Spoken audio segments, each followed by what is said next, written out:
Existe una empresa que te vende su producto a medio hacer. Debería ser una desventaja, pero es justo lo que te hace valorar mucho más ese producto que uno que llega listo. Estamos hablando del efecto IKEA. Investigadores de Harvard hicieron que gente armara muebles de IKEA y luego preguntarles cuánto pagarían por ellos versus muebles perfectamente armados. El resultado es que pagaban más por los muebles que ellos habían armado que por unos idénticos que ya venían listos. Tanto es así que valoraban casi igual su trabajo que el de un experto. A esto lo llamaron el efecto IKEA.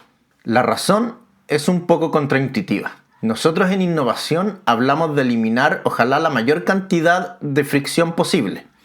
Pero en este caso particular, esa fricción es lo que te hace querer más al producto y sentirlo tuyo. Si juntas la sensación de logro, además de que lo tuyo vale más para ti, conviertes esa fricción que parecía un defecto en una virtud por la que tu cliente o consumidor está dispuesto a pagar incluso más. Pero ojo, esto no es un hazle difícil la vida al cliente.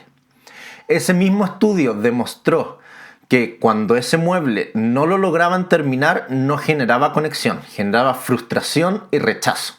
La fricción suma cuando conlleva un logro. Fricción con éxito enamora. Fricción con frustración espanta. Si te gusta este contenido, te reordena la cabeza y ayuda a tu empresa, sígueme para más y comparte y dale like a este video. Vamos a lo importante. Ahora, la herramienta para tu producto, servicio o empresa. No elimines toda fricción por default. Pregúntate qué pequeño paso puede lograr el cliente y hacer que sienta ese producto como suyo. En Cuántico ayudamos a las empresas en el camino de la innovación. Si sientes que estás perdido, que no sabes por dónde avanzar, te dejo un link abajo para que conversemos 15 minutos y veamos cómo podemos ayudarte. Nos vemos la próxima semana.